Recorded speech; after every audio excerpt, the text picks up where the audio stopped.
नमस्कार दोस्तों।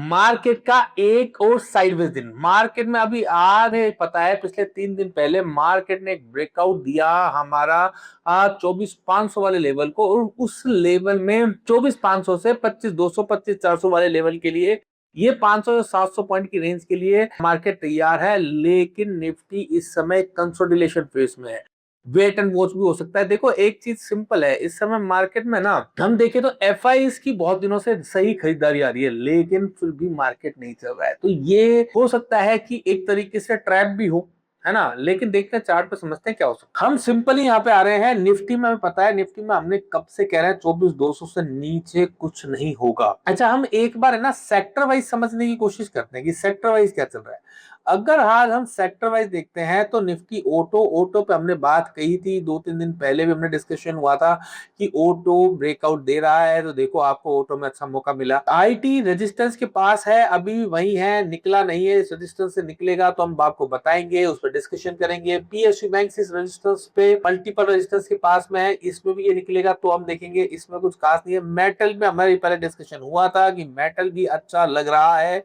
मेटल बहुत अच्छी सिचुएशन में लग रहा है, तो उसका मौका मिलेगा। तो उसी हिसाब से मार्केट चल रहा है। निफ्टी को देखेंगे तो निफ्टी एक साइडवेज मोमेंटम में है। निफ्टी में खासकर प्राइवेट बैंक का फाइनेंस, ये इनका बैंक निफ्टी का जैसे ही सपोर्ट मिलेगा ना, ठीक है, या आईटी में थोड़ा सा बड़ा सपोर्ट मिलेगा, ये निकल जाएगा आपको 25,200 25,400 के लिए। बैंक निफ्टी की सिचुएशन देखो, बैंक निफ्टी को लेकर मैं पहले भी बुलिश नहीं था, अभी भी मैं बुलिश नहीं हूँ। एक छोटे मोमेंटम के लिए मैं जरूर सोच सकता हूँ। मैं बैंक निफ्टी में सोच सकता हूँ कि एक बार ये 59,000 तक जाता हुआ दिखाई दे, लेकिन मैं इससे ज्यादा बैंक निफ्टी में मेरे को नहीं लगता ओवर करना। क्यों? क्योंकि एक सबसे बड़ी बात है, मंथली का सप्लाई जोन पास में है। मैं इसलिए यहाँ पे किसी भी तरह की बड़ी रिस्क नहीं लेना चाहता। ऐसी जगह मुझे निफ्टी में कोई बड़ी रिस्क नहीं है, बैंक निफ्टी में बड़ी रिस्क नहीं लेनी, क्योंकि यहाँ पे मल्टीपल सप्लाई जोन पास में है।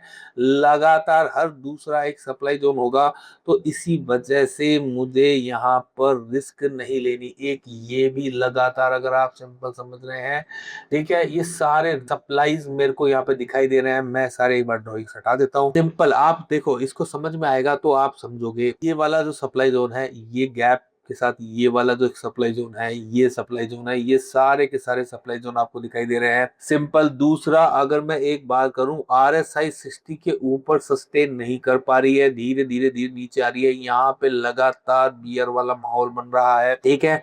हो सकता है इस बियर को नेग्लेजिबल किया जाए, अगर या तो 50 के नीचे आरएसआई जाए और इस डिमांड जोन को तोड़ दे, तो हम यहाँ पे बड़ा नीचे की तरफ देखेंगे। अदरवाइज ऊपर की तरफ जा रहा है, तो ऊपर 59,200 के ऊपर सस्टेन करने लगे तो हम सोचेंगे। उससे पहले हम किसी भी तरह का बैंक निफ्टी में लॉन्ग की तरफ ज्यादा नहीं सोच रहे हैं। में हमें एक बेनिफिट ये लग रहा है कि जो पीएसयू बैंक है वो हो सकता है इस समय इसको सपोर्ट करते हुए दिखाई दे। इससे ज्यादा मार्केट में कुछ खास है नहीं।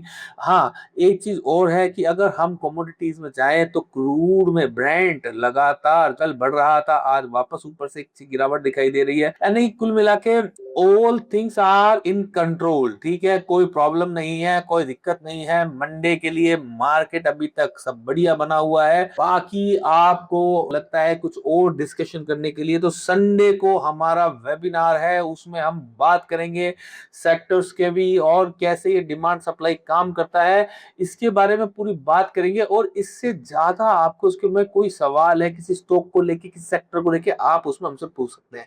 आपको हमारे वीडियो कैसा लगता है? लाइक करें, शेयर करें, सब्सक्राइब करें, कमेंट तो जरूर ही करें।